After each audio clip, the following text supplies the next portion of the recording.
Hello and welcome to episode 44 of the ABC podcast. That was really confident.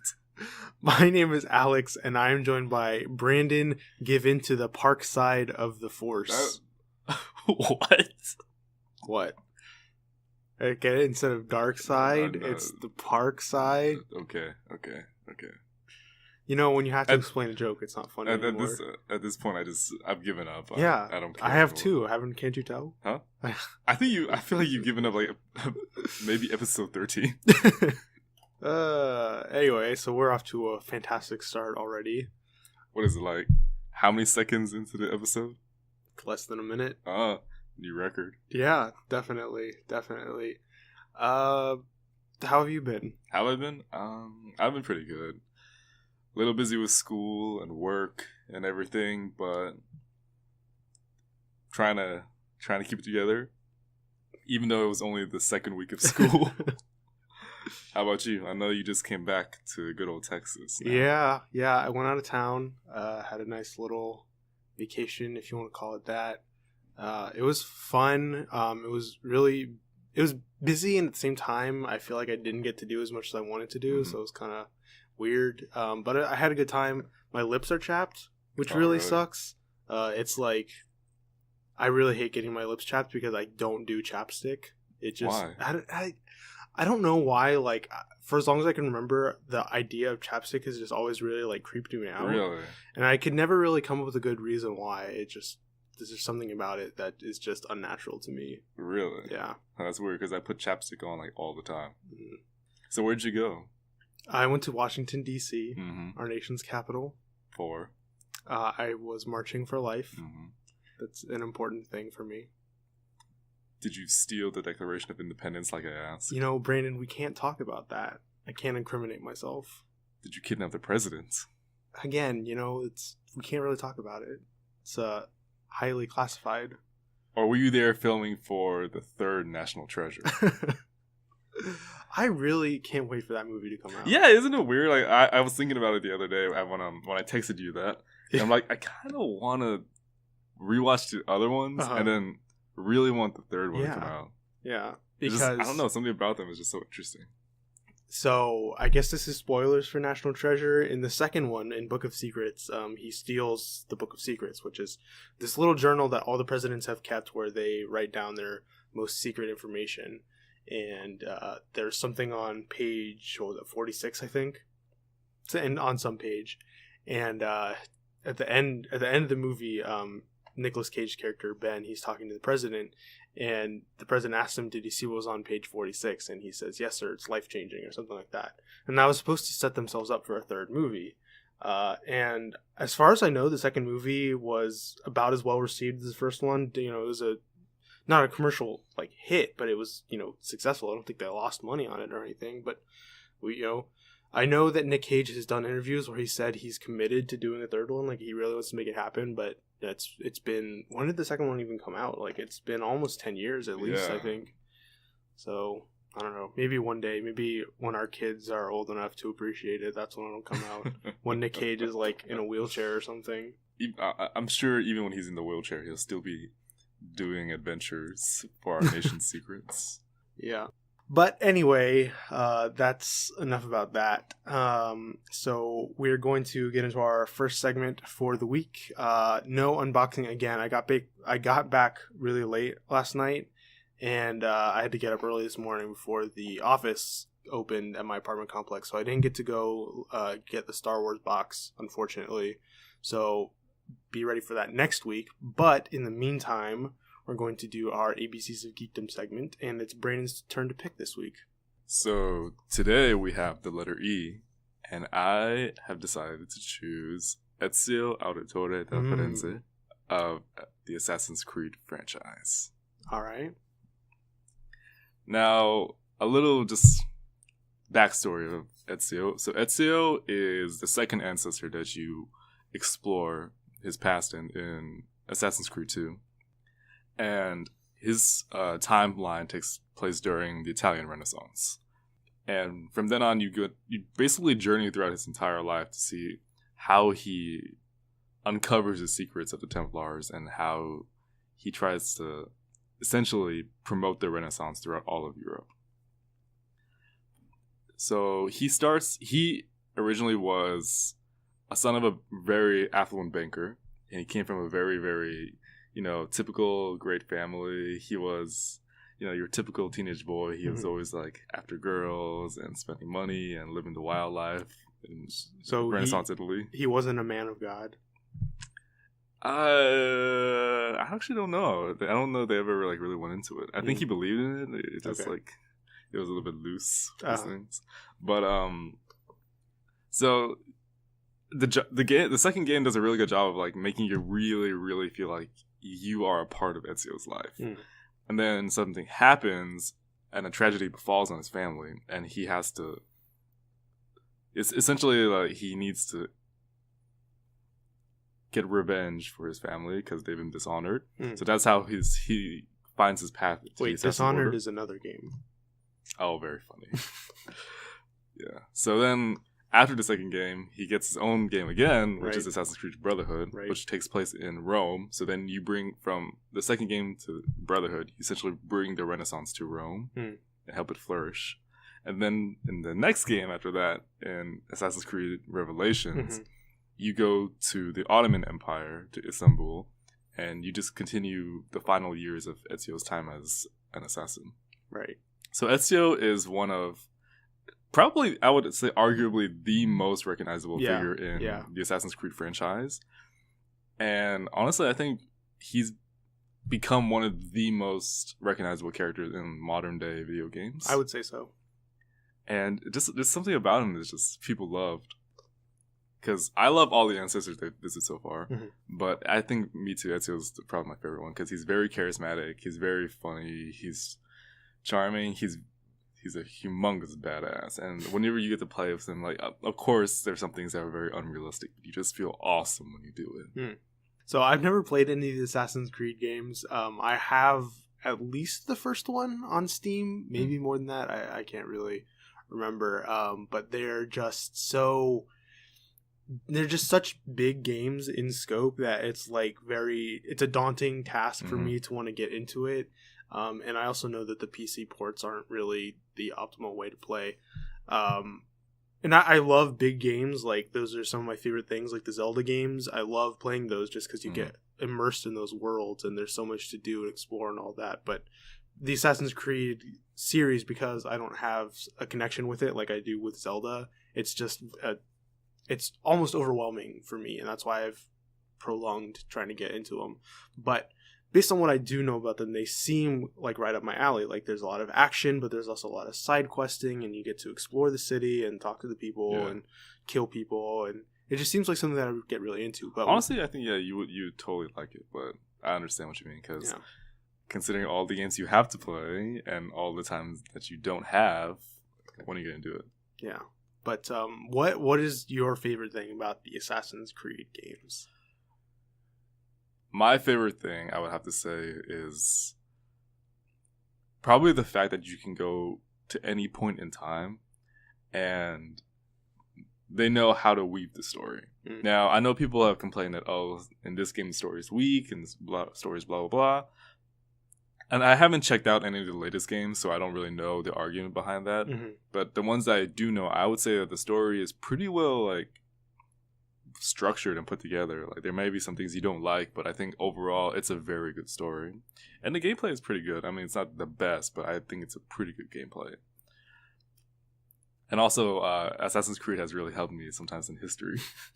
When I took history in high school, especially Assassin's Creed 2 and all of Ezio's games, it really helped me out because it covered all of the Italian Renaissance. And then when we studied the Ottoman Empire, it covered all of that too. So I was always good at history, but this was a little bit of a, kind of a bump up. So like, hey, you can learn history while you kill people. So, and people say that video games can't be educational. I know, right? Oh, I don't.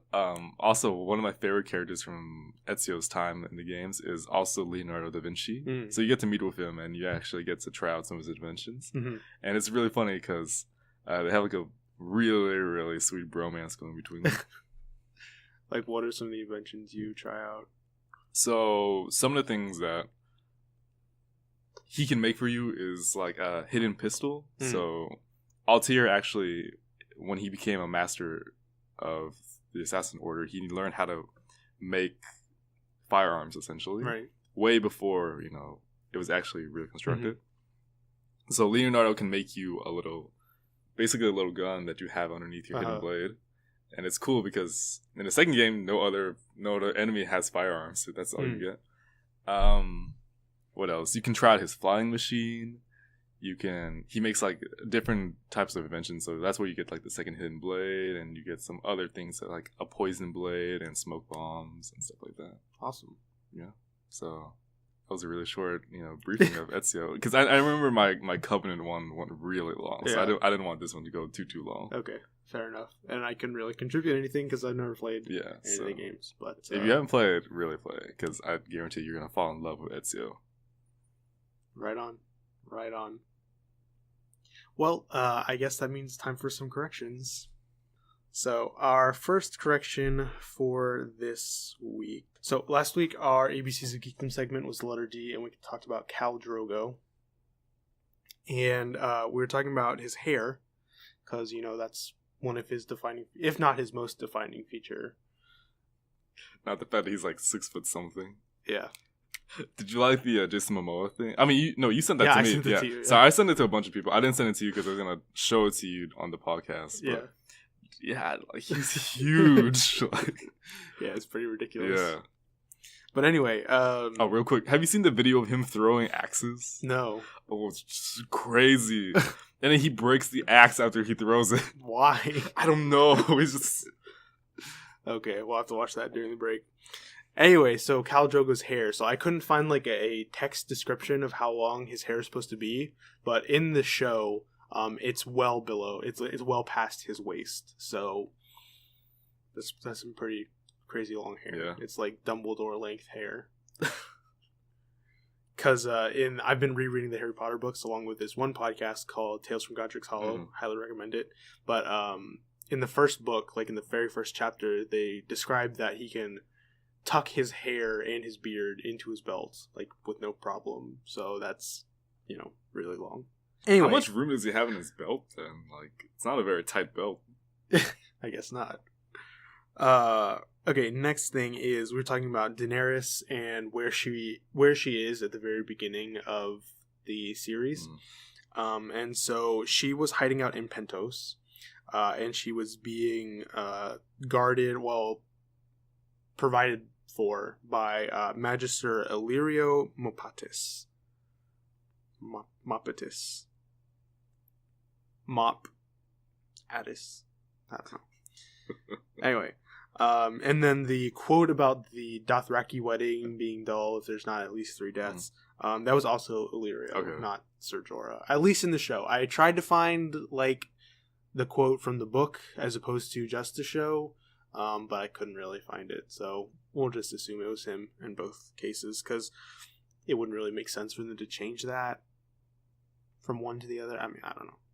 Anyway, and then the last Game of Thrones correction here is that when Khal Drogo gives Viserys his crown, it's a gold belt that he's wearing a gold belt, takes it off, throws it in the pot, and then he does the thing.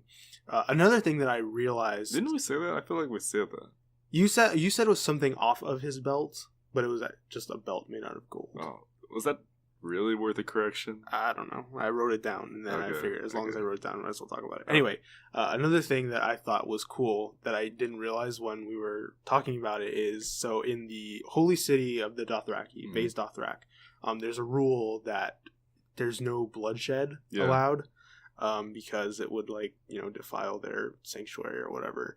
And it's also like a practice in self-restraint for the Dothraki because they're so, violent normally. But anyway, so Viserys thinks he can't be killed because there's no bloodshed, but Khal Drogo kills him without shedding his blood by melting his skull. So it's just horrifying and really cool at the same time. Okay, next correction here is we were talking about the Great Gazoo last week, and I was talking about how he could be from the future and that he was banished through time and space. But he could still have his powers could be technological because even though it's from a long time ago, there's still technology as there is in Star Wars. But anyway, the correction here is that I said a long time ago in a galaxy far away, but it's actually a long time ago in a galaxy far away. Oh, come on. That was not worth the correction. I disagree. It's always one of those things that I mix up all the time about, because it's 1 and then 2. Yeah. Sometimes you think it's 2 and then 1 or 2 and 2. Yeah. I don't know. I don't know why they ever did it that way. Did we talk about the title crawl in Rogue One when we did our review? I don't think so. Yeah, I don't think we did. Okay. Do you want to talk about it real quick? Sure. Okay. So, spoilers for Rogue One, I guess, if you really want to get nitpicky about it. But there's no title crawl in Rogue One, which threw a lot of people for a loop.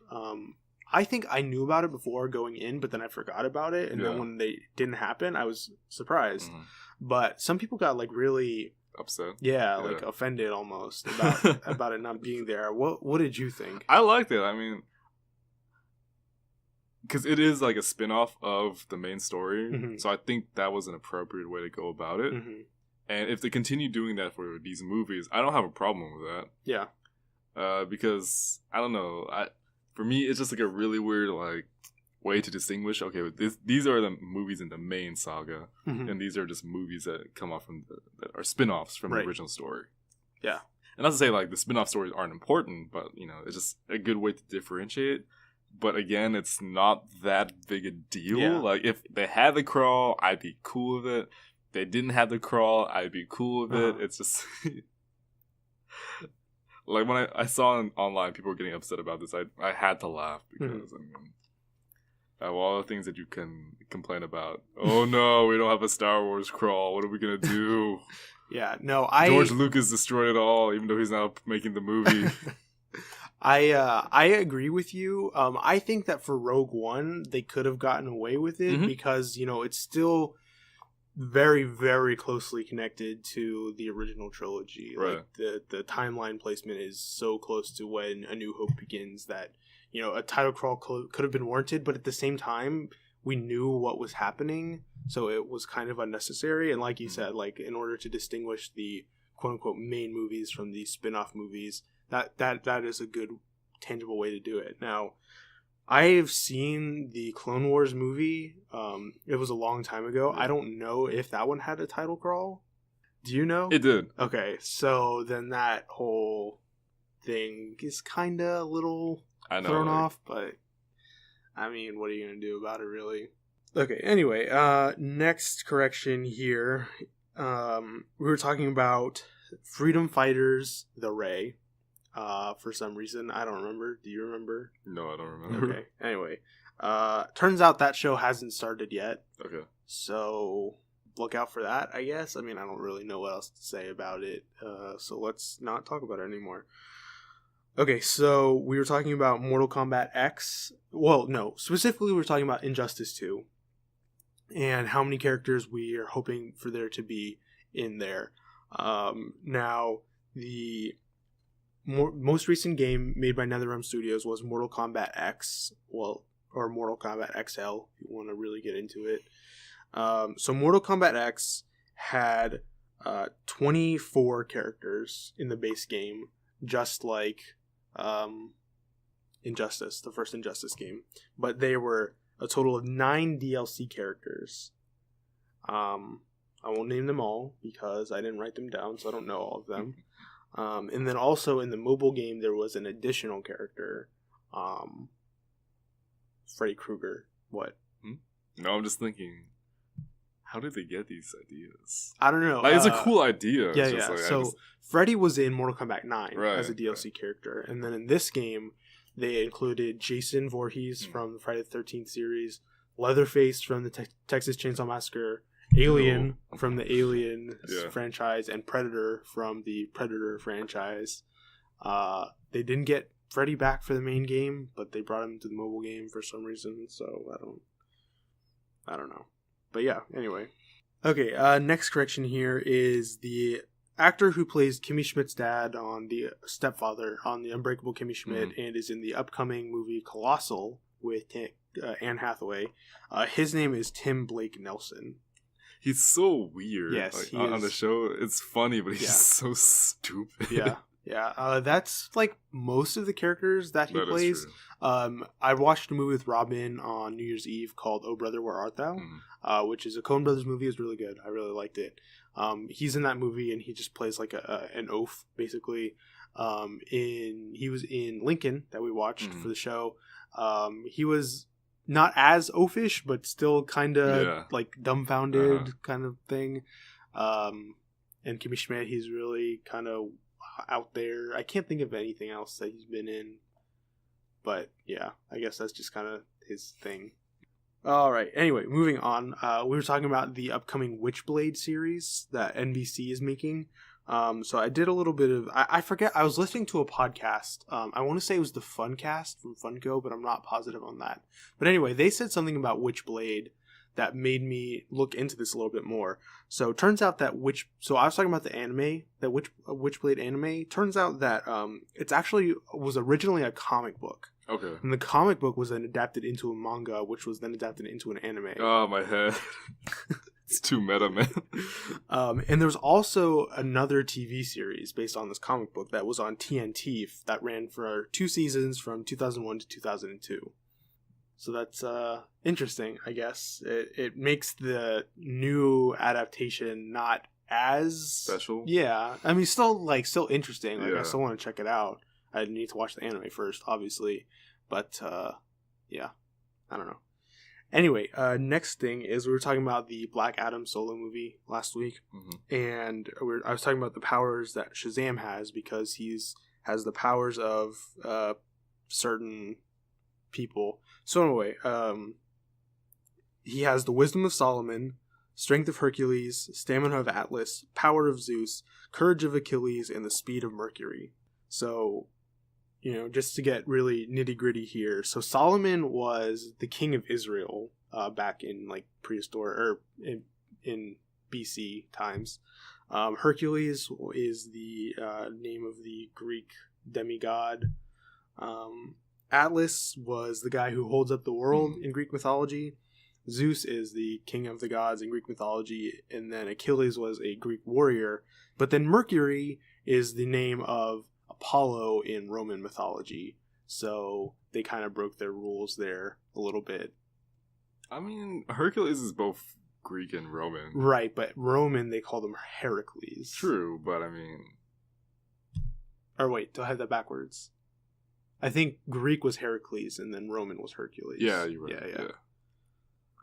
So, yeah, I mean, whatever. Anyway, and then Black Adam, he has the stamina of Shu, S-H-U, not S-H-O-E, the swiftness of Haru, strength of Ammon, wisdom of Zehudi, power of Atan, whatever, and then the courage of Mehen. So those are all Egyptian gods. Did you ever see that movie, Gods of Egypt? No, but I actually wanted to. I heard it was so bad. Oh, I'm sure it was. But I mean, it had Jamie Lannister and Gerard Butler. Like, how could you... and Chadwick Boseman. Oh, really? Chadwick Boseman's in that movie. Interesting. And I think the person who plays Elektra in the Daredevil TV series, I think she's in that too. See, that's like such a great cast. Yeah, like, but did you see the trailer? It was so I did. bad. No, it was bad, but it was like kind of interesting. Maybe like you and I need to get tipsy and watch that movie. Okay. And I bet you the two of us would be like, whoa, it's so good. Oh, I didn't tell you. Somebody asked me if I wanted to do edibles with them. What is that? You know what like a pot brownie is? Yeah. I was asked if I wanted to do edibles. Interesting. I didn't do it, but I'm just like, okay. Never thought I would have to come to this day where I had to, Well, I'm glad you didn't give in to peer pressure. I'm very proud of you. Not yet. Fair enough. You might see me for the next podcast and you're like, what's up, Alex? Okay, next correction here is, so we talked about American History X last week. And we're talking about one of the characters in the movie that Danny he's in the bathroom, and there's this kid get beaten up by these other kids. And I was talking about how that was Francis from Malcolm in the Middle, the oldest brother of that family.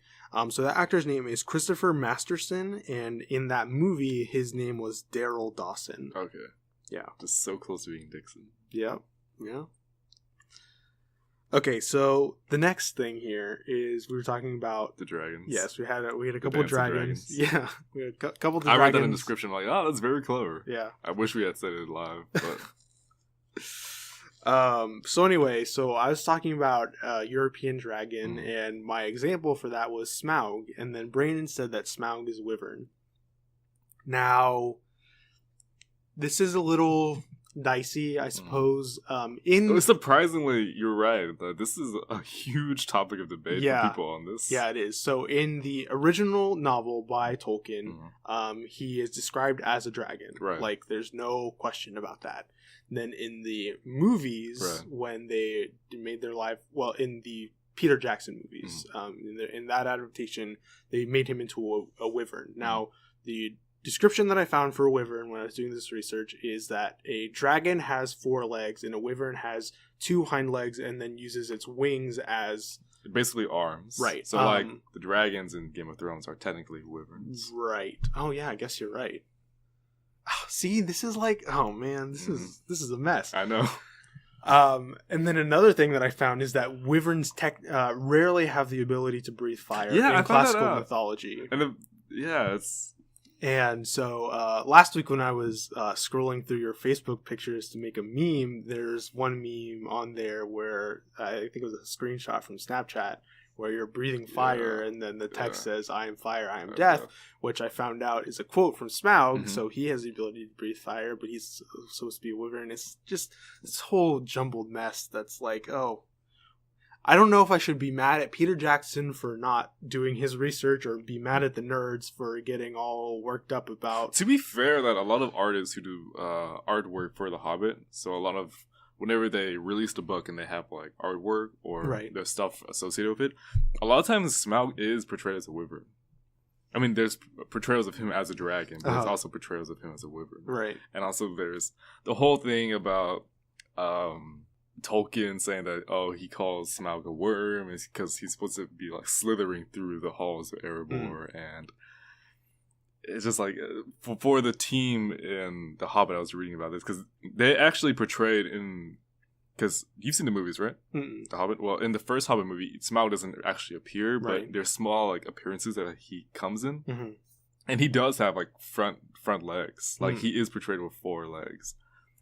And then they changed it? Yeah, because they thought like it's just a lot more easier for him to like navigate through the halls of Erebor, and also because they said it just like kind of makes more sense because it like think of a bat, like when they fly they only have like the wings, which also act as their arms and the back legs, right? And it's just like, okay, it's easier to animate that. And then George R.R. Martin, he actually talked about the whole reason why the dragons on the series, they have only the wings and the back legs. And so, like, really, if you want to get into the physics, it makes more sense if they can like fly like that as opposed to having like the 4 legs hang like that. It's a mythological creature. There should be like the laws of physics should not like apply to that. But it just makes it more easier. And plus the dragons in the Harry Potter movie. Yeah. That's what I was thinking about when I was doing this research last night is, I don't know about all of the dragons, but definitely the Hungarian Horntail and Norbert, I think, in the first movie. Yeah. And then the dragon that they escaped from Gringotts. Oh, that's right. Yeah. So there's some inconsistency. I guess so, yeah. Basically, when I was doing this research, sorry, like the way you said I was doing this research, it sounded like you were about to like give me your thesis. Doing a scholarly article. I know, right?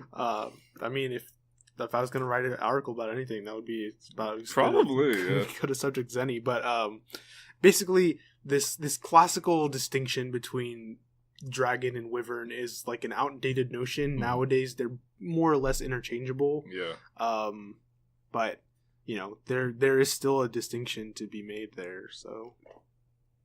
Does there need to be distinction? I think so. Really? We can't just have like 4-limbed dragons and 6-limbed dragons like come together in peace and unity. Well, yeah, but what about especially no-limbed during this time of like it's not the year of the dragon anymore. Oh, I was gonna say this like year of conflict and struggle, but yeah, that works out too. Well, I mean, they can still be dragons, I guess. I mean, did you ever see Shaolin Showdown? Yeah. You know Mushu, right? Right. Not Mushu. Dojo. Sorry. Right. Yeah. He only has 2 legs. I mean, only 2 limbs. Oh, the arms. Yeah, right? he only has the arms. So. But he's supposed to be a Japanese dragon. Like that's what they are. They're like the floating serpentine kind, like Rayquaza and Slipher. That's the whole reason we're talking. Yeah, about but like most like Japanese dragons actually, well, Chinese and Japanese dragons actually have 2 to 4 legs. So there's no one set number of legs for them. I guess. I'm just trying to tell you. Okay.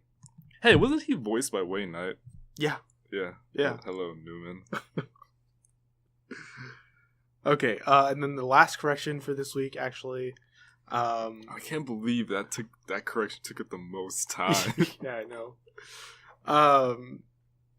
So our fanfic fights last week was between Slipher and Rayquaza. We were talking about Slipher in the card form, how his attack and defense, what they are. So said his attack is variable. I knew that for a fact. I wasn't sure about his defense points. Turns out they are variable with the same calculation mechanic as his attack points. So anyway, that's all our corrections. Wow. Yeah. Only 30 minutes in. Mm-hmm. Not bad. Mm-hmm. So let's talk about some news. Okay. So first thing we have to talk about. Good news? It is good news. First thing we have to talk about is we got a subtitle for the next installment in the Star Wars franchise. It is officially going to be called Star Wars Episode VIII, The Last Jedi. Now, before we talk about the title, let's talk about the reveal for a second. Okay. So, the Star Wars logo has always been in yellow text. Like I'm surprised people picked it up really fast. Yeah. I'm like, good job. No, yeah, that was one of the first things I noticed. It's just like, I don't know. Most of the times I'm not too confident in people's abilities to like really pay attention to stuff, but when I saw that, I'm like, oh, good job, guys. Yeah, like, never underestimate the Star Wars fan base. Oh, trust me, I've learned that like really, really well. Like, it's actually funny. The guy who's the director on Clone Wars, he says like the same thing. Like, you guys never miss anything, and he both loves it and he hates it because sometimes he can get away with stuff, other times like he can't get away with stuff, and he's like, you guys are just like the most ambitious fan base ever. Yeah, they're ruthless, man. But anyway, so back to what I was saying is this time the text was red. It was the red outline of the Star Wars logos, like the same font and everything, just different color. Now, I'm sure this has some sort of meaning. Like, I really doubt they would do that just to kind of like screw with us. Mm-hmm. Like, that seems... I don't think they would do that. That seems unlikely. Or they just change it just because, like, yeah, it looks cool. Yeah. But I don't know what it could mean. I guess this is going to be Star Wars spoilers, but I mean, it's 30 years old, so get over it. But in Episode 5 and Episode 6, there's this whole conflict of Luke being tempted to go over to the dark side. Oh, yeah, very funny. And so maybe that's what they're hinting at here, is that maybe Luke always was on the dark side, or he's been turned to the dark side now, like, how many years later. Maybe that's what it could mean. Maybe. Also, when you take in the little subtitle, The Last Jedi. Yeah, okay, so let's talk about that. I feel like that plays into the color of the font. Uh-huh. This is such big speculation that there's no way I have anything to back up my reasoning, but I just feel like there's something that's tying those two together. Because, I mean, they said that he is the last Jedi because he was trying to reconstruct the Jedi Order. Right. But when Kylo Ren turned to... when he turned to the dark side, he destroyed that order of Jedi that Luke was trying to make. Mm-hmm. I don't know, like, I just have a really bad feeling like something bad's gonna happen to Luke. Yeah. So in Episode 7, they make a I mean, not a big deal, but they kind of go out of their way to say that Kylo Ren is not Sith. Right. He is a Knight of Ren. Like, he, harbors the dark side within him. Like, he can use the dark powers of the Force, but they don't call him a Sith. They never call him that. So, by that logic, I don't think that they're going to call Rey a Jedi. I think they're going to call her some, like, a warrior of the Force, or just, some sort of... A guardian of the Wills. Yeah, something like that. But... I was wondering if you would notice that. So then that would mean that Luke is the last Jedi, because some people have pointed out that Jedi, the plural of Jedi is Jedi. So the last Jedi could mean Luke and Rey. I don't think so. I think that they're not going to call Rey a Jedi. I think that Luke is the last Jedi, and there's a good chance that he's going to die in this movie. Now, would they really kill off Luke and Leia in the same movie? I think they would. They killed off Han. No one is safe. As long as they don't kill R2 and C-3PO, I think that'll be okay. You don't know that. Oh, man. Like, Star Wars was always my, like, one bubble. I knew, like, people would die, like, inevitably, but I knew they were safe for the most part. Uh-huh. This isn't Game of Thrones or Walking Dead. And now, just... It's like my world is crushing in. Like, I know death is inevitable to even my favorite fictional characters. Even they can't escape it. Yeah. Damn it, Darth Plagueis. You were supposed to stop this. But I mean, what else could The Last Jedi mean? When I first read this, my immediate reaction was, there's no way that Luke is the only Jedi left. Because, we talked on this show more than we should have, honestly, about how the Jedi Purge was supposed to be the end of all the Jedi. And yet we talked about how there's like 60-something Jedi who managed to survive. And they're always coming up with more. So even if Luke is supposed to be the last one, I'm sure that they'll retcon in saying, oh no, there were more Jedi who were alive. They were like cryogenically frozen somewhere back on Hoth or something. Well, to be fair, Obi-Wan never really died. He became one with the Force. True. And that means all of them became one with the Force. So they never really died. He is one with the Force. Yeah, and the Force is with him. But, sometimes when I'm really stressed out nowadays, I'll start muttering that under my breath. Just chant. So I'll mix, like, I'll say the Hail Mary, and then I'll mix that into it too. So I'll say like a Hail Mary full of grace, blah, blah, blah. And after that, I'll say, I'm one with the Force to me, and then I'll go back and forth. It's like a new rosary. Oh, I don't know about that. I'm not trying to, commit heresy here. I don't know. I feel like you're halfway there. All right. Anyway, I guess that's all I really have to say about The Last Jedi. Okay. Next thing here is John Hurt, a prolific actor. He passed away on Friday night. Friday night. The age of 77. I don't know what his best known role would be necessarily. He was in Snowpiercer. Mm-hmm. We talked about that movie in depth. He was a big part of that movie. He was in Harry Potter as Ollivander. Yeah, Mr. Which Ollivander. I always forget. Yeah. He was the first Doctor Who. Oh, really? Yeah. Wow. Mm-hmm. He was in Alien. Mm-hmm. As the guy who got impregnated, and then he was this is one of my favorite things ever. He's in Spaceballs at the very end of that movie. He is? Yeah. Who is he? I'll show you, but okay, he plays the same character that plays in Aliens, or in Alien. He was in Hellboy. Oh yeah, that's right, he was in Hellboy. I feel like there was another one that I was going to mention, but I don't remember. But anyway, so he's just been all over the place. He's a great actor. He was. He will be missed. All right, next thing here is that Millie Bobby Brown is going to be in the next Godzilla movie, Godzilla King of the Monsters. We talked about that title announcement a few weeks ago. Millie Bobby Brown, better known as 11, the psychic preteen girl from Stranger Things. I haven't watched it yet, so I don't really know what all that's about, but I know she's got powers, and I know she's bald, and I know she eats Eggos. So without any spoilers, tell us about 11. 11? Yes. So 11 is a very strange character. Mm-hmm. Stranger than most. Mm-hmm. She has a lot of secrets that she hides.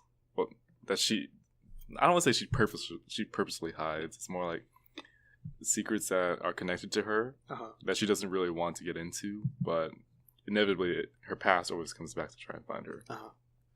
And she wants to, she wants to have a regular life. And when she gets involved in the story, like, they try and see like where she can go from that. But like I said, her past always comes up to catch her. Mm-hmm.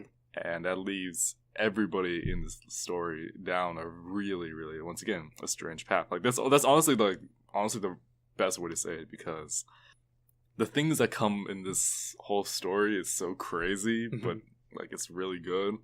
And 11, I think, is probably one of my favorite characters on the show, just because her powers and the way she's portrayed and her personality, it's really awesome.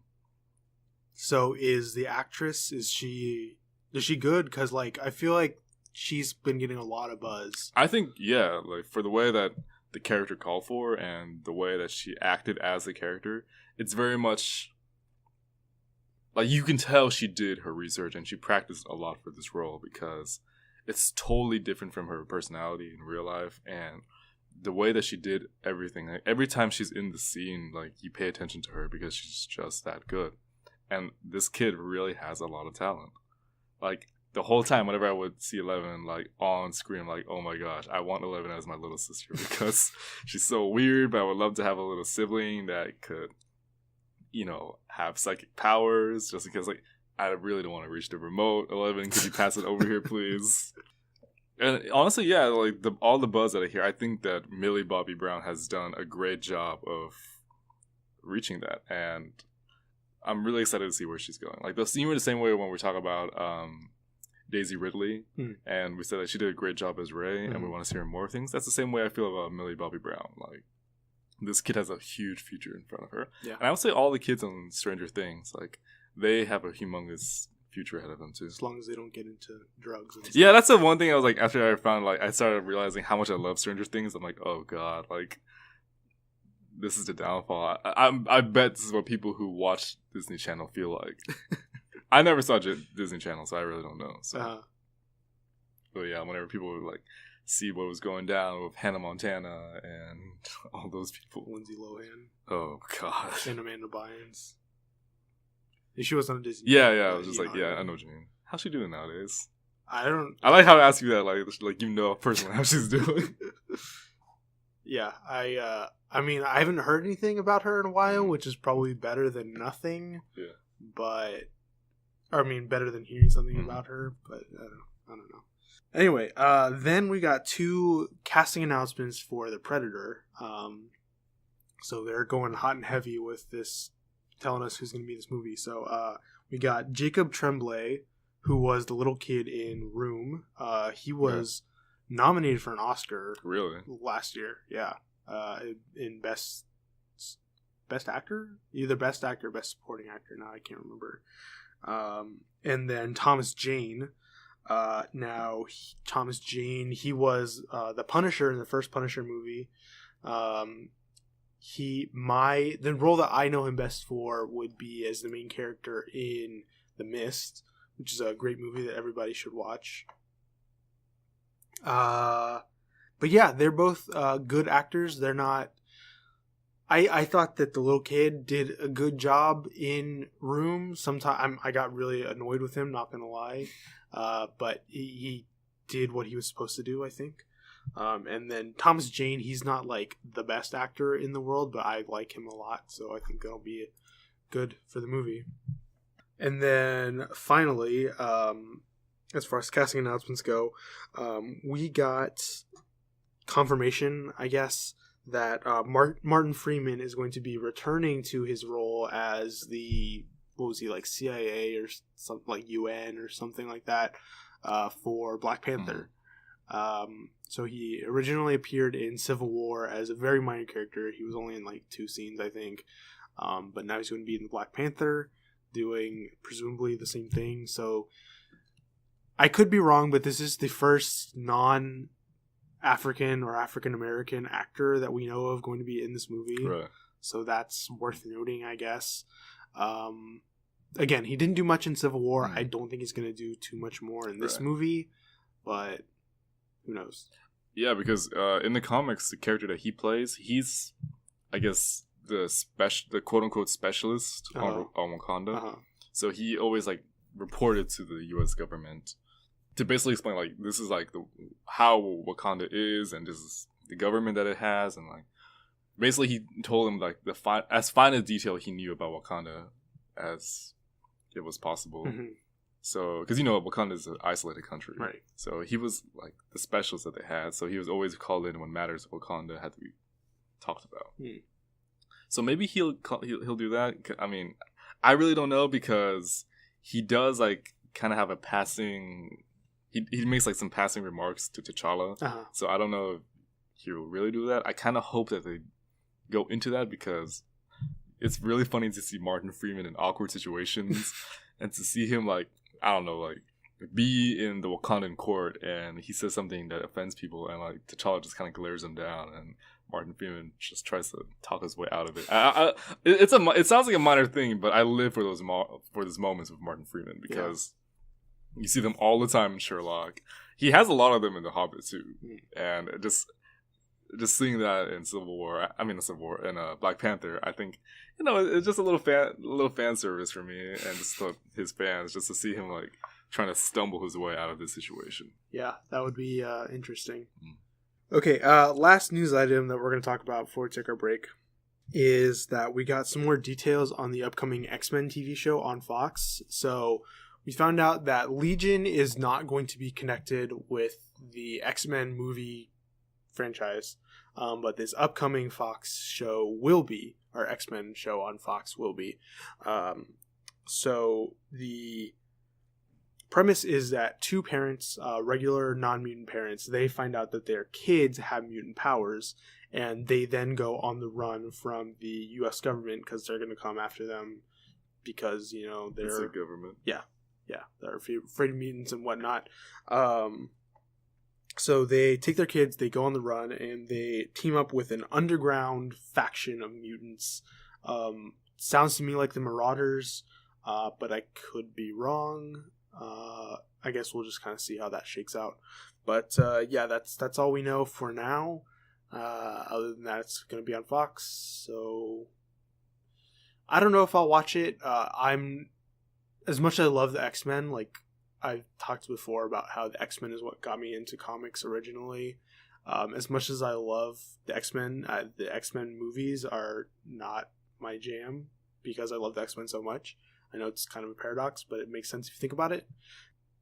But I don't know if I'll watch this. I probably will one day, maybe, but who knows. So, yeah, that's all we have for the time being. We're going to take a break. We've got a few things to watch, and then we're going to come back and talk about them, and then, yeah, I don't know. Anyway, we'll be right back.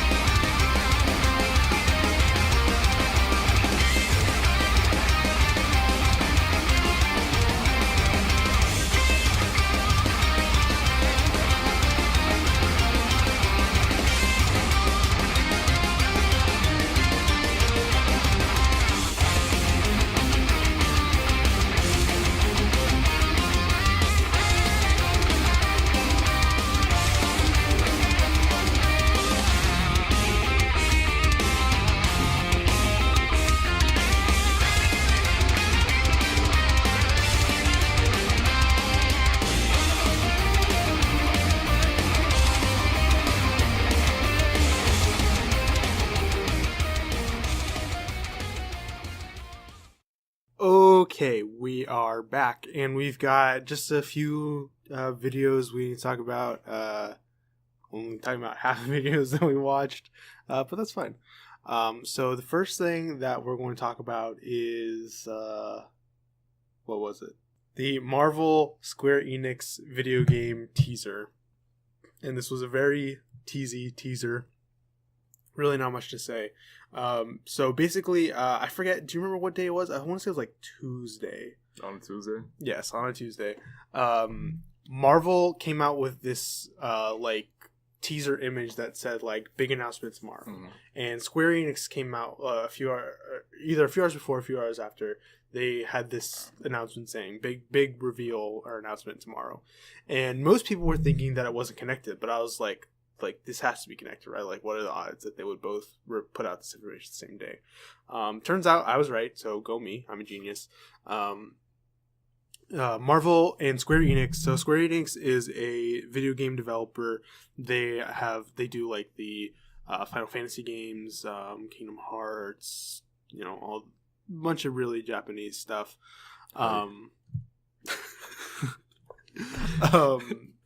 Sorry, we just saw a really Japanese trailer, so I have to like embrace my anime side right now. But they're going to be teaming up for a multi-year, multi-game partnership.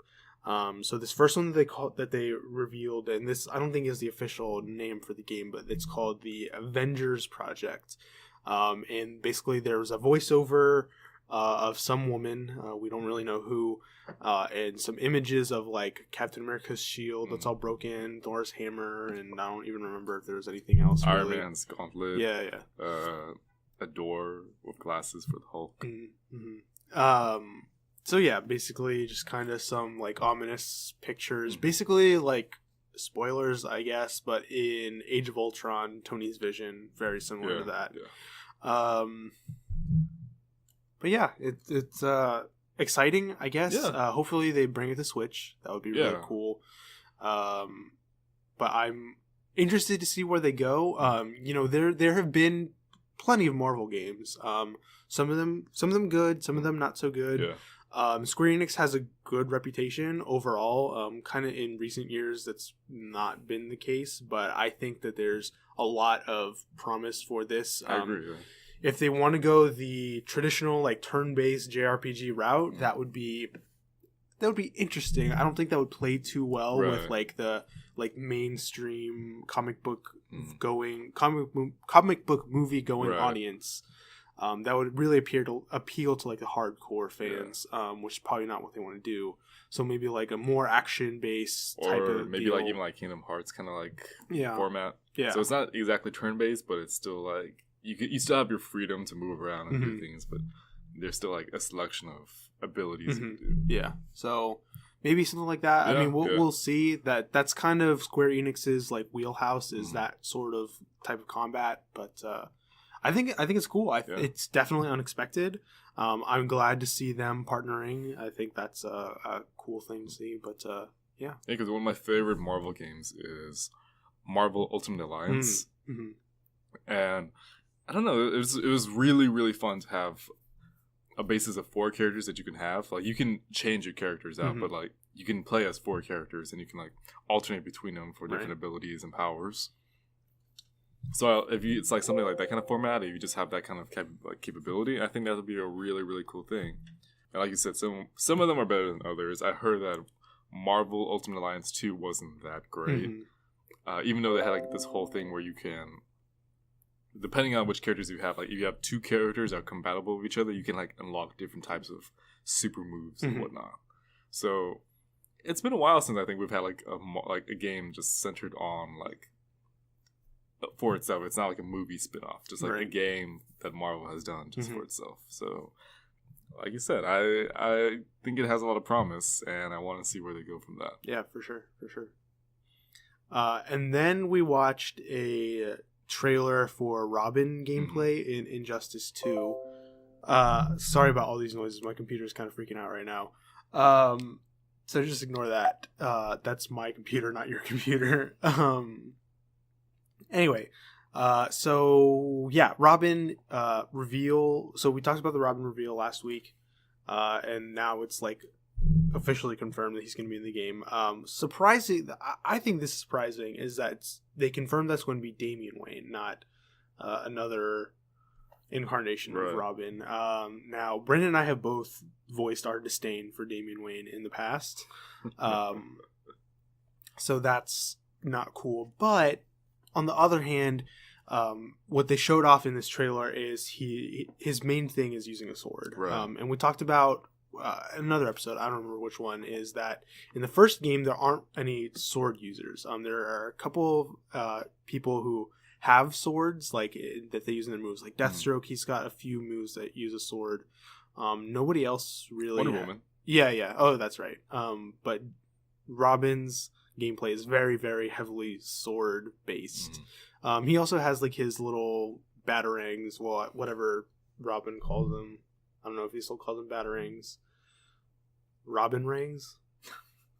Why are you asking me? I don't know. Anyway, so yeah, that was cool, I guess. And his super move was all right. Not my favorite, but it was decent. But yeah, that was a thing. I mean, at least it's an older Robin. I mean, Yeah, like yeah. an older Damien. Right. That was why I was surprised Yeah. more than anything, is because all we've seen of Damien so far in the like New 52 / Rebirth is him like 12 years old, somewhere in that age. Now Damian Wayne actually was in the first Injustice. I guess this is spoilers, but there's a timeline split. It's like a different universe, and in that universe, Damian Wayne kills Dick Grayson, and he becomes Nightwing, but with long hair and a red suit. And so he was in there. He was in that game older. He happened to look exactly the same as Dick Grayson, which is kind of weird, but whatever. And but yeah, so there is precedent for older Damian Wayne, but now this is happening in this game, so that's cool, I guess. But yeah, we're both still pumped for this game to come out. Nothing's really changed since last week when we talked about it. So next thing to talk about is the trailer for Tekken 7. Now, I'm really confused about this because I don't really keep up with the Tekken scene, but Tekken 7's been out for a while. This is like a sequel to Tekken 7, but it's not Tekken 8. It's like some sort of kind of like when Street Fighter does, like there was Street Fighter 4 and Super Street Fighter 4 and Arcade Edition and all this weird stuff. So something like that, but this seems to have like a new story. This was totally cinematic. There was no gameplay shown at all, but it was so like I said, I don't know much about Tekken. Do you? Not really. Yeah. So the main guy, I play it all the time. I just don't follow the story, and I barely know the characters. It was the first fighting game I got into, and that's what got me hooked onto fighting games. I know some people, for them it was Street Fighter. For me, it was Tekken or Soul Calibur. I think that was Soul Calibur. Yeah, and it's just I didn't pay attention to the story too much. Yeah. So anyway, the main guy with like the two spiky points on his hair, his name is Heihachi. Apparently, he has a son, and they don't like each other. Yeah. So the trailer opens up with this flashback. It's like a black and white scene of Heihachi is standing there and this kid like punching and kicking him, and he does that a couple times, and then Heihachi just kicks him. And the kid just like flies. Yeah. He almost flies off frame. It was, I mean, child abuse is not funny, but that was pretty funny. It was like the kids are like rushing. It's like, huh! It goes off. But yeah, so that happens. Apparently Heihachi killed his wife / the kid's mother, and now the kid doesn't like him, and that or it could have been his daughter-in-law or something. Oh, maybe. I don't know. Anyway, so that happened, and now that like fuels the conflict that seems to be in this game. That's all I have to say. Really, it was an interesting trailer. Yeah, it was very over the top. Yes, very over the top. Like at some point, this girl like pulls out a Gatling gun and just starts going to town. She's a robot. Yeah, I know that. It makes sense, but just like I don't know where the Gatling gun came from. I don't know. Like, did she just pull it out of her back or something? Maybe. Or... She's a robot, so who knows? But yeah, it was fun to watch. It didn't really make any sense to me. But like, it's like where some of the energy burst comes out from. I'm like, I don't know where you're getting that from, but okay. Yeah, they also showed off Akuma from Street Fighter. He's in that game. Oh, really? Yeah. Okay. So, yeah, that's fun. That was really interesting. Mm-hmm. All right. Well, enough with the videos.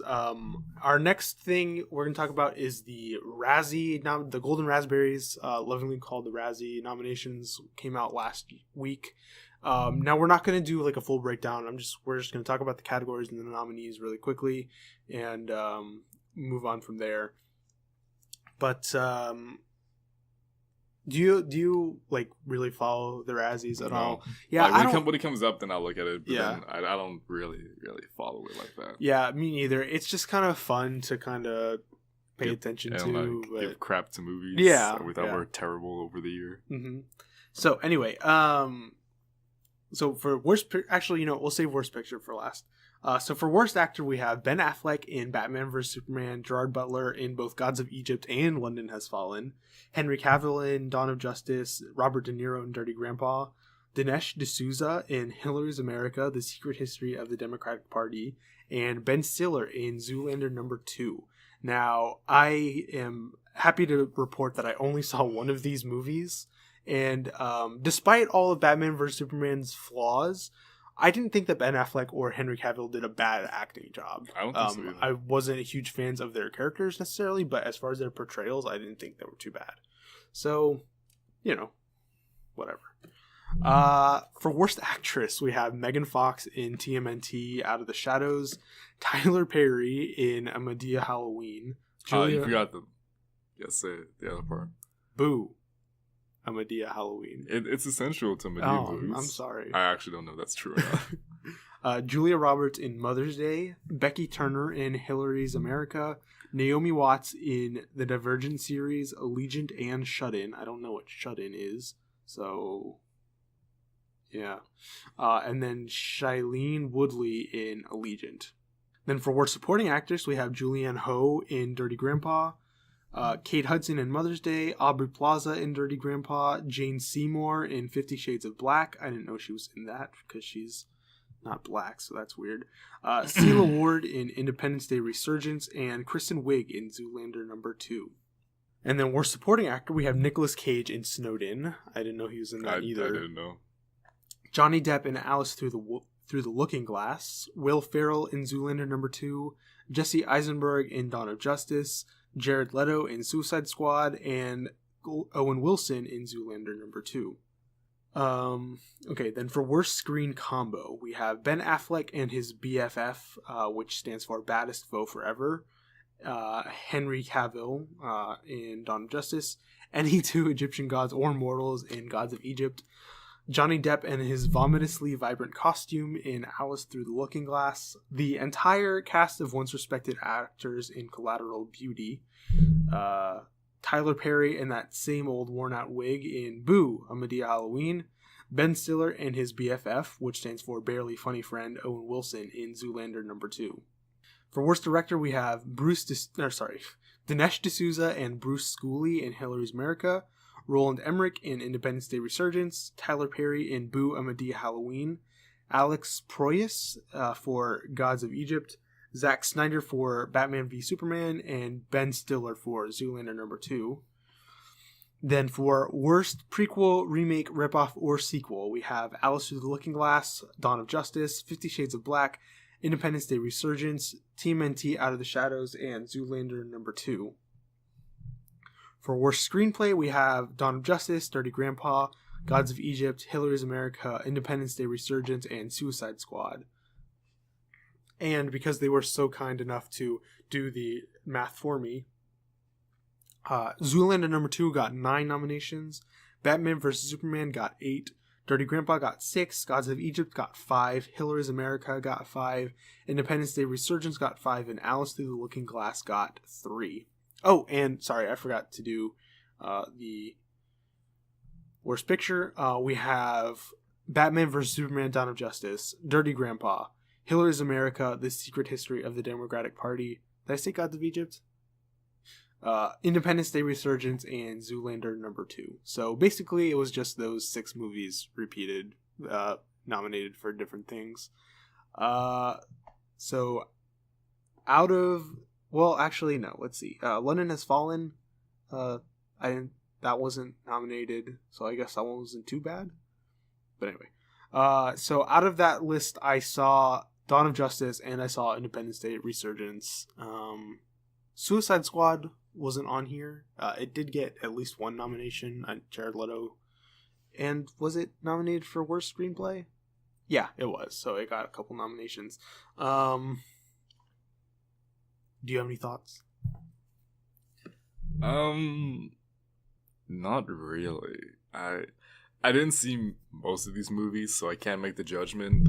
From what I hear, from what people have told me about some of these movies, I guess it's fair that it's on here, and I know that you really shouldn't take it too seriously, but a little part of me always feels a little bit bad when I look at this because, I mean, I doubt most people ever like make a movie for the sake of making a bad movie just to waste money like that. I know that's not their intention, but you have like, undoubtedly you're gonna have bad movies, even if you think like, oh man, this is the hottest thing, this is gonna be great, and it turns out to be like the biggest piece of crap. Now, like I said, I didn't see most of these movies. I can't make that judgment. I am one of the few in the minority that actually liked Batman vs. Superman. I didn't see any of the other movies, so I can't say anything. But also at the same time, like, this is really funny that they just kept bashing the same movies over and over again. True. That's really about it. I really don't know what to say. Yeah. I feel about the same. Because regardless of how the movies turned out, like, these people put the time and effort into making these movies, and a lot of the people who worked on it, like, the key grip and all of that, who didn't really have a hand in, how the movie turned out, Yeah, they weren't editors, they weren't the writers. I'm sure he was proud to say, like, I got to work on this big movie with some of these cool comic book characters, and then to have this come out where they just trashed the movie. It's like, this is my legacy. Yeah. This is what I'm going to be remembered for. But at the same time, it was a bad movie, so, what can you do? Yeah.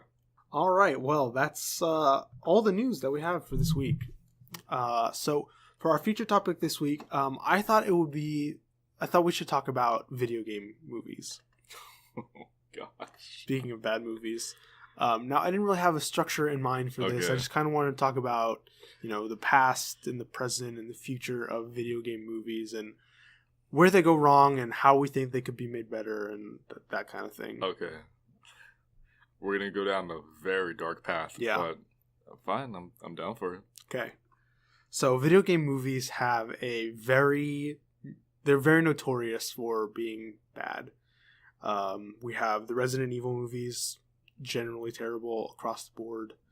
Silent Hill movies, I don't like them, but I think out of all the video game movies, they are generally better respected than most.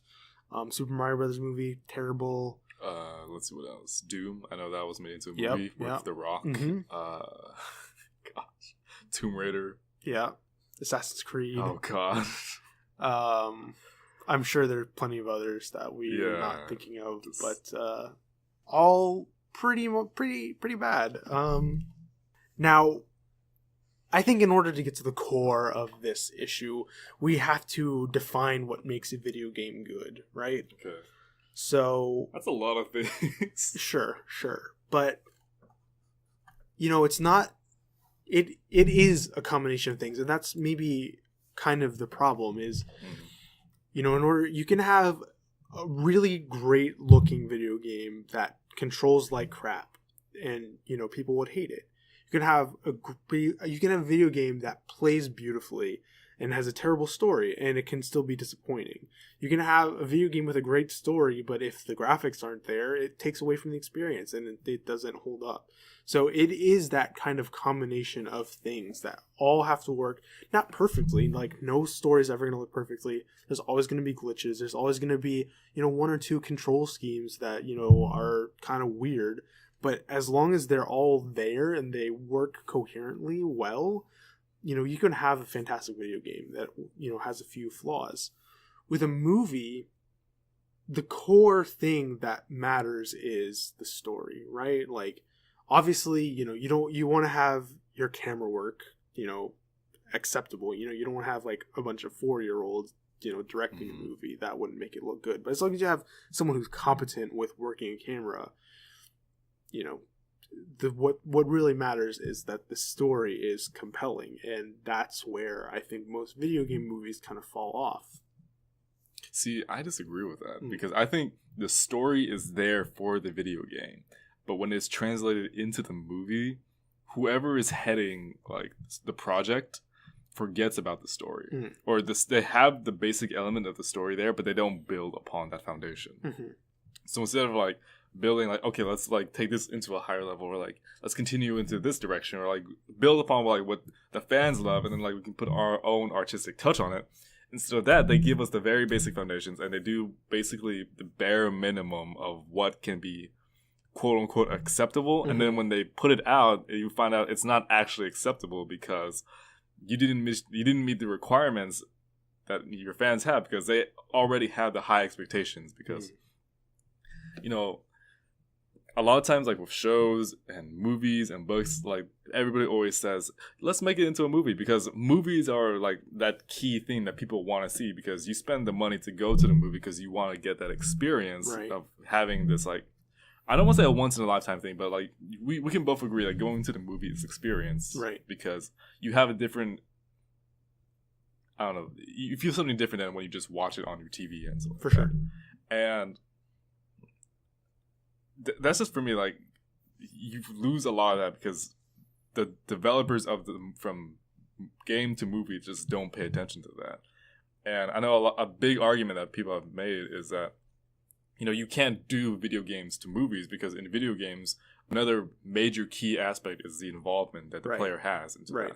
And that's very fair. I could make the argument that, you can still have that in a movie, because that's what the movie's purpose is supposed to do. You're supposed to be sucked into the movie to feel the same thing the characters have. But again, it's like that big key of like involvement. You have to have that with everything. And like you were saying, like the story is a big part of it too. It's probably the major thing. But for me, I've also would have to say, like, the acting needs to be there, like true, honest acting. I don't want just like okay acting. I don't want like, a person just to say the lines and just to have it feel like, okay, we have to get through this scene, then we have to go to the next scene. Like, the acting has to be there. Like, a true relationship between characters has to be there.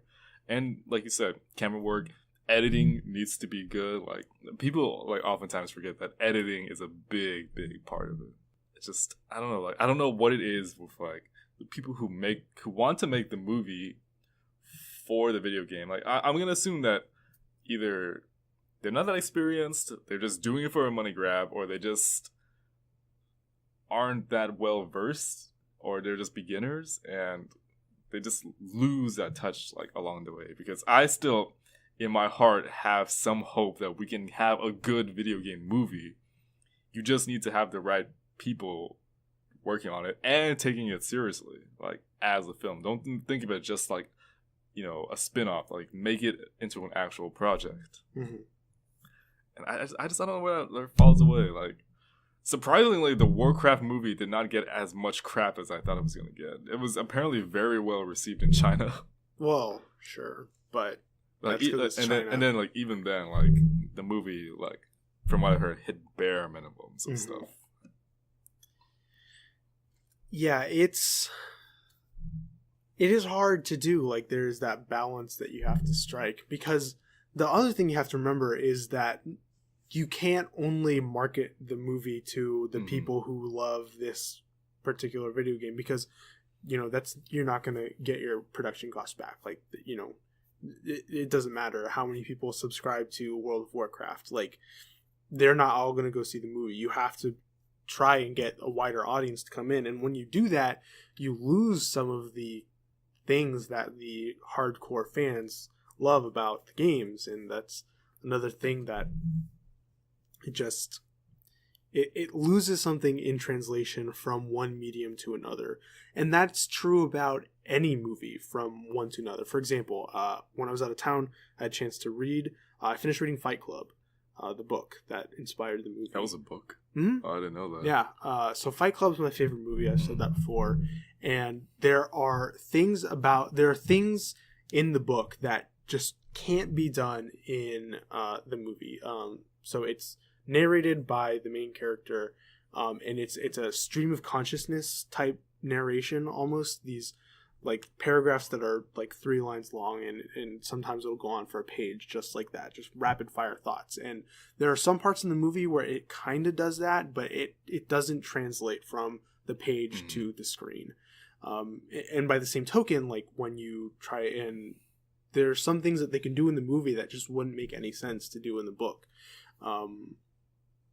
And so by that logic, you know, in the video game sphere, like in that medium, there are some things that will work for movies and some things that won't, and some things in movies that you can pull off that can't be pulled off in video games.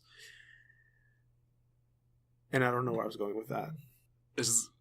They obviously have the budget, right, and they can get big name actors to do that. Mm-hmm. And granted, maybe it's not of their own volition. Maybe their agent said, "Hey, you have to do this," or you know, there's a certain criteria you have to meet, or blah blah blah. Or you're trying to build a 4th house, you need to do this movie, so you can right. get more And money. it's just, I mean, but despite the fact, like, you can get the actors on board with this, and if not big name actors, I'm sure there are plenty of actors or actresses who want to play video game character roles. Yeah.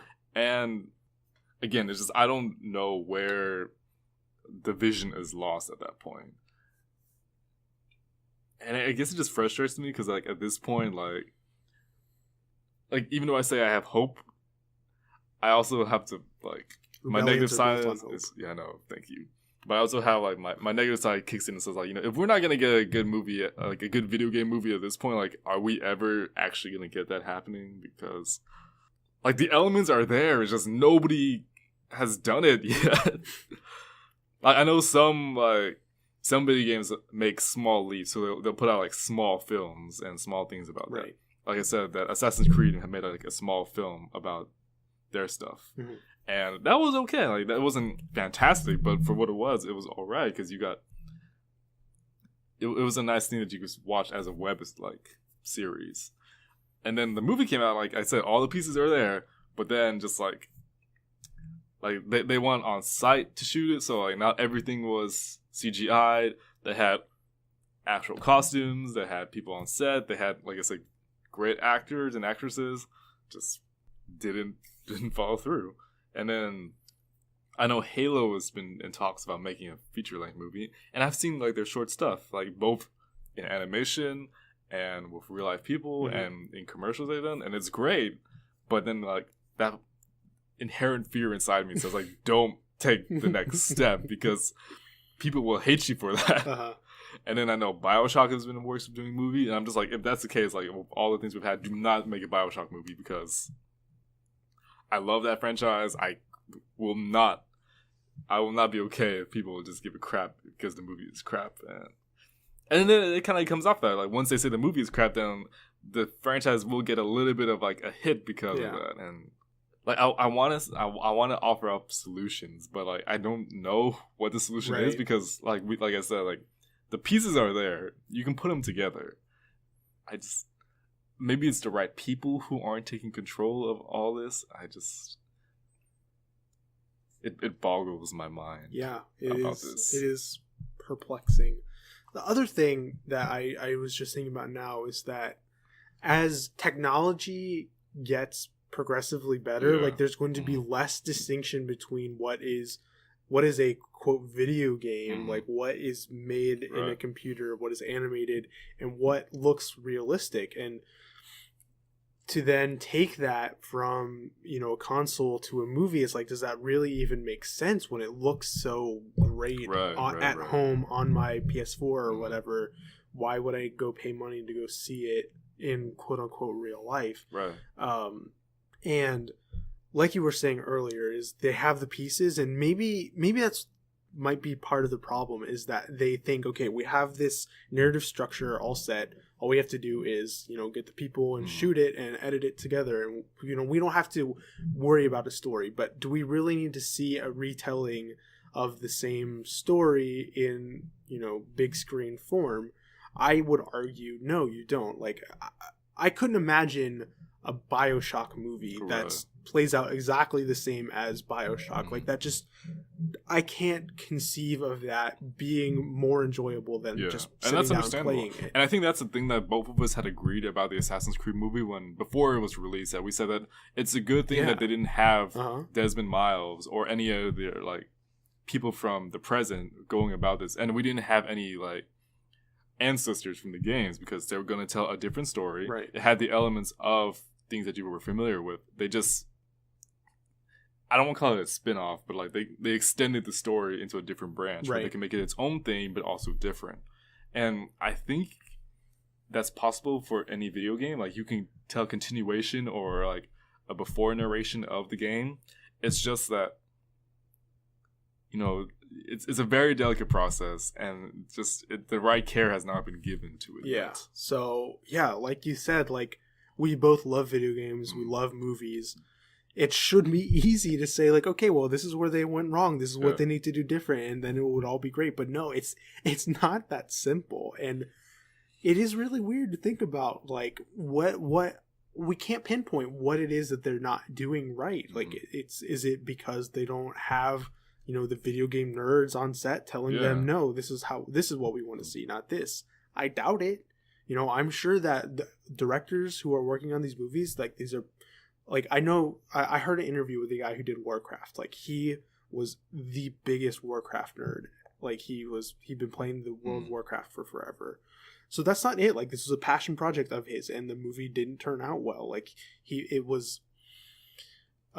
The guys who do Cinema Sins, I listened to their podcast, and they were saying that it was too much fan service. Right. Like there were these little details that the hardcore people would pick up, but they they didn't get it, and that turned them off of it. So again, it's that balance of like, are we trying to appeal to the hardcore, or are we trying to appeal to everybody? Because, you know, you need to appeal to everybody to try and make money on the movie, but in doing so, you lose something. So it's just hard to say this is the problem, this is how to fix it. So are there any video games that you can think of that should be made into movies that you want to see? Can we change the wording of that question? Okay. I don't know about should be made, but like have a potential. Yeah. Well, there was Assassin's Creed. And I honestly think that if like we do Assassin's Creed again, just like in a different way, I still think it's possible. I honestly think it's still possible to go about it. Just, I don't want to say the opportunity is lost, but it's dwindled a lot. I definitely think Halo could be a really good one because, like you said, how the technology has evolved so much and how it's hard to differentiate. And when I was talking from my piece, and when you said that, that kind of struck a chord in me, because in the cinematics that they did for Halo 5, they did motion capture. So a lot of what the actors look like, they look just like in the game. So Nathan Fillion is in the game, right? And it looks almost like the spitting image of Nathan Fillion. The actor who does Luke Cage, he was in the game, and his face model is in the game as well. So it's like almost having those real actors in there, but not at the same time. And even if they made that approach for a film, I would be okay with that. But Halo has so much potential because it can appeal to the general audience because it's like the whole, another sci-fi space adventure, blah, blah, blah. But it can also appeal to hardcore fans because they know it's more than just your average, going into space and fighting aliens. There's a lot more story behind that. And of course, they can't go into detail because it's going to overload the general viewer. And there's only so much you can say in a 2-hour or 2.5-hour slot. But I think it's still possible to get a good way of doing that. Now, I'm not going to make the example for Star Wars because they already had a lore established for decades at this point. But I think Rogue One has done a good job of showing that you can do something like that in the 2-hour mainframe. And granted, most people know the story ahead of time, but I have known people and talked to people who didn't know anything about Star Wars. So Rogue One was their first movie going into it, so they had no idea what this is about. All of them have told me that it was a fantastic movie, which really surprised me because none of them that I've talked to have said anything bad. Now, of course, it's a flawed survey. I only got a couple of people, and these are people that I know. But this possibility is capable, and I think it's true of Halo. But just like what I said, I kind of want them to take the step forward, but at the same time, I don't want to, just out of like paranoia. Yeah. Funny enough, something funny about this whole thing. I think Metal Gear would be a good movie to do. Really? Oh, I don't think that would work well at all. You know why I say that? Just like take the cinematics from the game and just publish it as the movie. I mean, yeah. Like Metal Gear 4, I think it's like most of it is mostly cutscenes. Yeah, it is. Yeah, like it's a great story. It's just mostly cutscenes, but no, that one was more of a joke. I know one that maybe not so much recently, but I know previously had been thrown around a lot was God of War. And are you okay with that? No, I don't think so. I don't think so. It's that whole thing where, because especially now we have the HD remasters that look so much better than those original. The PS2 game still looks fairly good, but the HD remaster looks great. It's like what would bringing it to the big screen really add to my love of that franchise? And really, I don't think it could do anything. I mean, for one thing, they would have to. Who would they cast to play Kratos? Like the voice is so iconic. Like they can't have somebody play Kratos and then have the dude who voices him do a voiceover. That wouldn't make any sense. And then it's just I just don't see how that could work. But at the same time, to see somebody swinging the blades and killing titans and everything, like that would be really cool to see. And how we keep talking about like taking the story into another direction or branch, like Kratos during his time in ancient Greece, not like his time in Nordic times, but they've done a great job with, I mean, I don't know, I haven't played the games, but the games like besides the main three, so like Ascension, Chains of Olympus, like those have been like possible, and the story has been good for them. It's just you could potentially do that, but again, like that's a fine line of making a new story, getting the elements right, and then making sure that, okay, how do we appeal this to the general audience and the hardcore fans? And I think that's a hard thing to do always. It's like appealing to both. And I know like we always say comic book movies have its flaws, but I think for the most part that Marvel does a very good job of appealing to both hardcore fans and general viewers. Like, I think they know at this point that they can't please everybody, but they can just do enough to satisfy both. Well, the thing about comic book movies is that in comic books you have stationary pictures. Like, they do, for the medium they work with, they do a great job of portraying action scenes. But at the same time, there's just something about being able to see it in motion that you can't get in a comic book. But in a video game, you have that same experience of seeing Kratos kill a Minotaur or whatever. Like that would look the same at home on my PS4 or my hypothetical PS4 because I don't have one, as it would in the movie theater. Like so, you don't get that cool transitional experience of seeing a comic book panel to seeing it come to life on screen. So, what's another one? What about a Mario Kart movie? What, like Fast and Furious edition? Yeah, exactly. I was gonna say like Mario, Talladega Nights. Like like Mario's like Vin Diesel buff. It's like one last ride. And then they come up with another Mario Kart and Fast and Furious thing. Yeah. Oh, maybe they can just like cross the streams. Yeah. So maybe like the Fast and Furious crew like goes so fast they enter the Mario Kart dimension. And the only way they can get back to their world is if they win the race. And then so they get the help of like Mario and everybody else, and they have to win the race to get back to Earth. Oh my god, this is perfect. Writes itself. I know, right? We gotta send this over. And Vin Diesel, I think, like he's open to anything. Vin Diesel will be like, "This is awesome. We gotta do this now." Blah blah blah. Another one. Can you imagine Vin Diesel wearing the Mario hat? Yes. Another one, and this is actually happening. Like this is confirmed. Is a Sonic the Hedgehog movie. Now, there have been other Sonic movies, or at least one that I know of, but that didn't come to theaters. So again, like, I think there's a lot of cool stuff that they could do with a Sonic movie, especially because I'm pretty sure it's going to be animated. I don't think it's going to be live action, which is definitely a good thing. But so there's cool things that they could do, but I don't see. I feel like that's different with Sonic though, because he has so many games and the story differs from one game. Sure. Like opposed to like what we're talking about with God of War or even Halo, there's a certain part of the story you need to like stick to, because you can't just do one thing in one game and do another thing in another game. As opposed to Sonic, like he goes on to all these really weird adventures all the time. True. Or like with Mario, like if you compare the original, like very original Mario game to Mario Sunshine, it's just very different. Yeah, like it still fits, and you have the characters, but like there's no reason why Mario should have hopped all the way into that environment. What about Star Fox? Star Fox. Yeah, I mean that would work great. I would love to see that, especially because the Star Fox franchise doesn't really have much to lose at this point. Maybe. But yeah, I mean we've talked at length about Nintendo movies and which ones would be fun to watch. Like, kind of part of me wants to see that because I want to see like Star Wars version aliens of like Star Fox, like this really tall like fox looking alien, and everybody else fighting gorillas and monkeys. All right. Final thoughts for video game movies. Just,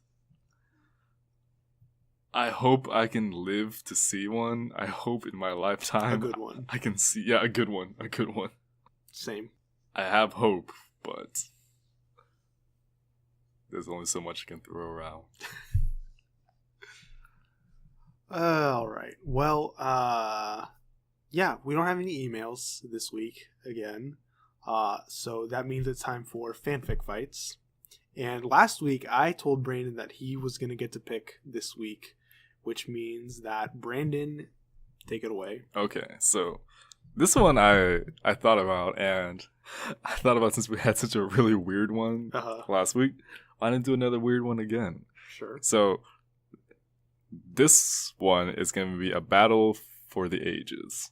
And I really mean ages. Like, I'm going to pit us both with really old characters and see who can outlive the other one. Okay. So we have a returning character, Mr. Burns, versus Professor Farnsworth. Now, I will give you first pick because you always let me like. So, I mean, sometimes you let me choose if I don't know to, and I feel like you would be more comfortable with Farnsworth. Yes. Would you like to do Farnsworth? Yes. Okay. So you went first last time, right? Yeah. Me go first. So I'll do Mr. Burns. Okay.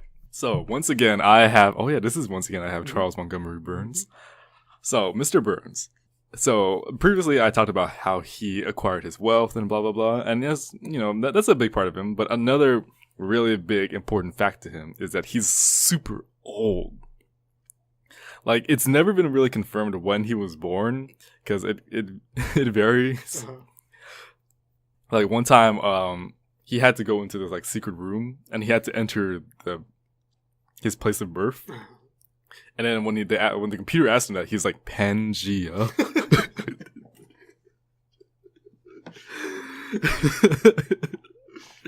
So,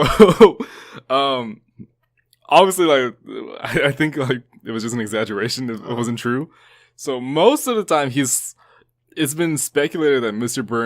Burns has been born around mid to late 1800s, early 1900s.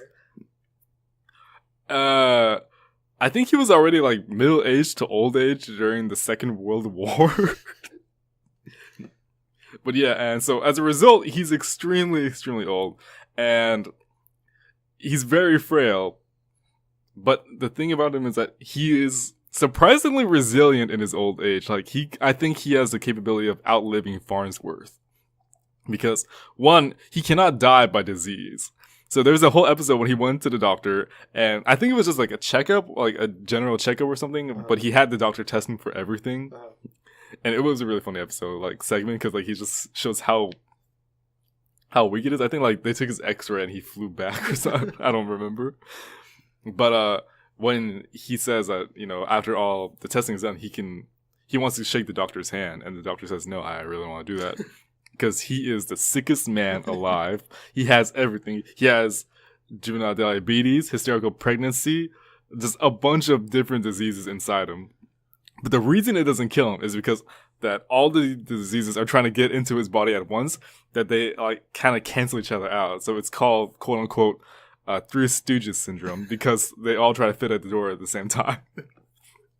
So just by that factor alone, Mr. Burns cannot get sick. So he is just out of it for the disease. So he can't die by a disease. Now, on top of that, like anything else, so he does have this procedure that he goes to, I think, like maybe once or twice a week, or maybe 3 times a week, where he'll undergo these different treatments to continue living. So it's like chiropractic, and then like refilling his vitals or something, and it's like these really weird things where he's just really pounded upon, and like his body's contoured and everything. But at the very end of the treatment, like it gives him like another week to live or something like that. I don't remember. But yeah, like he can continually live if he continues with that process. And he was shot by Maggie at one point. The baby shot him, and he lived from that. So if that doesn't say anything about the durability of Mr. Burns, I don't know what. And I think I'll have to look at this, but I think he has fail safes in the event that his body passes away, so he can continue living on. And I think I need to check this out. I don't remember, but I know that Mr. Smithers, he is an organ donor to Mr. Burns. I think it might be like an involuntary organ donor. I think Smithers and everybody in the nuclear power plant are involuntary organ donors to Mr. Burns. So if anything happens to him, he can just like take their organs and he'll continue living. So Farnsworth, he has technology on his side, he has age on his side, and he's a pretty good age. But I think like compared to like the things that Mr. Burns has to go through in our time, if he had the technology of Farnsworth, he would be nigh immortal. Like he would be the closest we could ever get to immortality of humanity. So Professor Hubert Farnsworth, as Brandon said, is from the future, and by that fact alone, he has already outlived Mr. Burns. So that should be battle over right there. But let's just say, for the sake of this argument, that that Farnsworth is transported back in time to the Simpsons age, as they were in that one episode of The Simpsons. I still haven't seen that episode. It's a good one. So let's just say, for that sake, that happens. Farnsworth would still win. Really? Okay. Yeah, so Professor Farnsworth is 160 plus years old. So in the future, after you reach the age 160, in order to curb overpopulation, they take you from Earth and they put you in this retirement planet home, basically. The Death Star. Yeah. And they, in that episode, or when that happens to him, they break him out of there, and so he has already eluded death from this place. So he's got that going for him. There's also another episode where they found where they find the Fountain of Youth, and Professor Farnsworth he becomes a young version of himself. So he's already been 160, then gone back to youth, and then aged another 160 years. So that means he's like 400 something years old, or 300 something. And there's another episode where he buys a jar of stem cells and he just slathers it on himself. Oh God, that was rough. And then I forgot about that. He becomes a young version of himself. So basically, so gross. So basically, he's aged and gotten young, and aged and gotten young, and aged again, and he's just super duper old. Like Brandon said, he's got technology on his side, because even if he went back to the past, he would still he would bring all of his technology with him, which would keep him alive pretty much forever. And so, yeah, Mr. Burns, sure, he's got his whatever treatments that he does to keep him alive temporarily, but Professor Farnsworth doesn't need any of that. He's still super healthy. He's just a crotchety old man, but he would clearly win. I still think Burns would win, because if that doesn't help out, then I think he does have money on his side. He has so much money on his side. Maybe not as much as Scrooge McDuck, as we talked about, but he still has an enormous amount of money to keep him alive. Well, money only does so much good. Not in the Simpsons world. Yeah. And in the Futurama world. You saw what happened to Fry. Oh, yeah. Man, I kind of want to rewatch Futurama now. It's such a good show. It is a good show. All right, but that's it for our show this week. Did you like this fanfic fight? Yeah, it was fun. Before we should have done it in the character voices, like, excellent. And like, what? Good news. Okay, before we get out of here, Brandon has one final announcement. It's time for us to pick another movie to talk about in a couple weeks. Right. So after the depressing phase of what we went through from watching American History X, I thought about it. I'm like, we never have really done like just like a really brainless comedy on this show yet. So we did Monty Python and the Holy Grail. Yeah, but I still think there's a little bit of a way. Yeah, it's kind of a high comedy. Yeah. So I think that we are going to do Neighbors, the movie Neighbors. Okay. With starring Seth Rogen and Zac Efron. All right.